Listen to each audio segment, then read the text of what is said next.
This is the Nikon ZR with a lot of stuff on it. Let's make it smaller. The Nikon ZR. Red branding on the back. Gigantic LCD monitor. Really excited about this camera. This is my first look at the Nikon ZR, a camera that I will be buying with my own money to use as a dedicated video camera. Everything you're going to see in this video is filmed on the ZR, and during this video, we're also going to be recording an off-camera lighting tutorial. That is a dedicated video that'll come out another time, but in this video, you'll see the clips when we use a smoke ninja, and we get to make some super fancy smoke bubbles. It's a lot of fun. Look at that. That's fun. And they all explode into the Nikon ZR.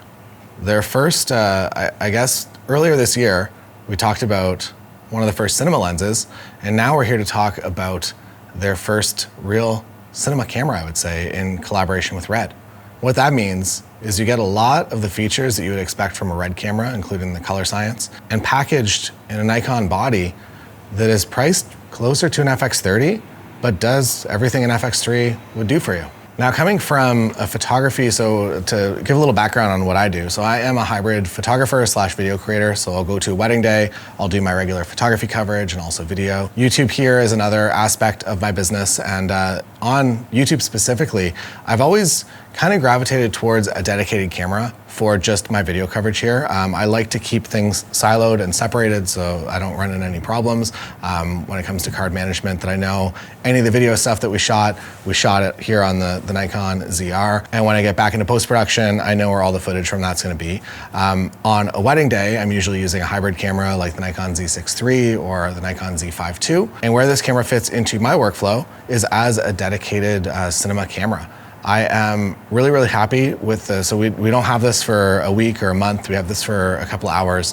And knowing everything that I've learned about Nikon in the past and the way that my Z6 III performs, everything that's good about that has been brought over to this camera here. The thing that I'm actually the most excited about is the screen. It's beautiful. It's like you're watching television.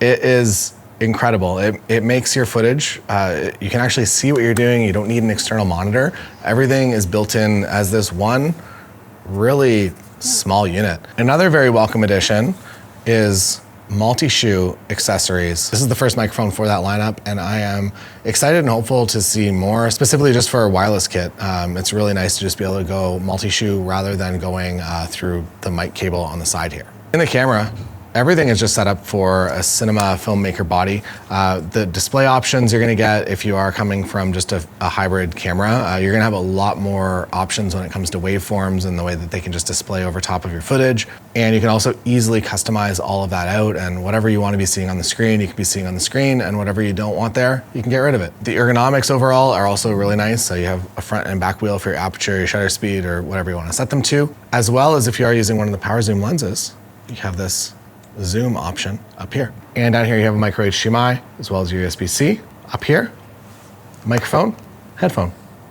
The strap connectors here are also not the dangly ones you're used to with Nikon. They are just fixed here. The camera body's not making any noise. You also have an on-off button up here as well as a tally light on the front. When it comes to cards, you have CF Express Type B as well as a micro SD.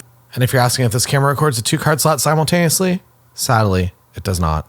Now, another interesting thing here is that you have this photo video switch, and you might be like, why would I ever use this in photo? Well, it's the same sensor as Nikon Z6 III, and that means you're getting 24 megapixels. So if you do need a hybrid camera, and maybe you're the inverse of me, where I'm primarily photography most of the time, video secondary.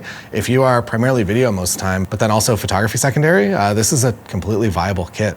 I would say one of the things that I've seen in weddings is how photo and video are kind of becoming one. As myself, as our team, we're always doing photography video coverage, but I've also been hired recently to do a video first, but then just do the family photos. So I'm there as a videographer who is also doing the family photos, and there's no photographer. I'm not hired there to be the photographer officially. So that is one interesting thing that I've seen happening, and this is probably the perfect kit for that, actually. You also have Red Code Raw in here, which is incredible. You also have a number of different settings and profiles.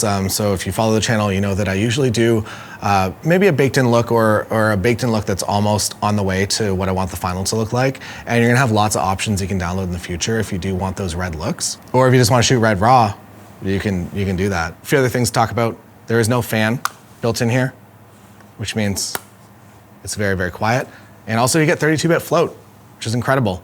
In the camera body, no accessory, no attachment. You can just enable it in the menus and you can be recording in 32-bit float. If you are a wedding shooter, you know the importance of it because you'll do your mic check and your levels will be fine, and then they'll actually get on the mic for the intros and they're gonna peak everything, or somebody's gonna come up and they're gonna talk and they're gonna do their speech like this and there's gonna be almost no signal. And having 32-bit float for that is amazing. It's also just a safety as well for us recording out in the world. If things get crazy and we get real loud, real quiet. Now, one thing that Marshall just mentioned, he's recording the video here. He's also using the ZR. And he said that he's never gonna have to zoom in to check focus again because the screen is so big that you could just see exactly what you're doing, which I am so happy for because I feel like it's been a long time of just like being in the viewfinder checking focus, but now you can just see everything you're doing on the screen. Marshall also says that the screen size is just a little bit larger than a 2010 iPod Touch. I don't know how he pulled that stat. He didn't look it up. Usability wise, one annoying thing to report is that the mic port kind of conflicts a little bit with the screen. You can maneuver the screen around it, but it is a little bit in the way. Now, another exciting update here that may be only exciting to me, I guess probably to everyone, that now when you shoot a vertical clip and you load it into your editor, it'll actually load in as a vertical clip rather than a horizontal clip sideways. So that's really, really nice. Really happy about that since half of our video game is unfortunately, or fortunately, if you love doing vertical content, it's vertical. Ergonomics and the low profile nature of this make it really nice to have out in the world. It's very, very small, and you can even get smaller lenses than this, the 40 f2 and the 28 2.8. Love both those lenses. Make this kit even smaller, and it's honestly easier than ever to have a high quality cinema camera out in the world. Really excited about the Nikon ZR and happy to see Nikon in this space. I will be buying one with my own money, as I mentioned at the beginning, and there's a lot more to come here on the channel, so make sure you subscribe. So thanks for watching, and if you want to go see some more Nikon content, go watch this one. ZF, around the world.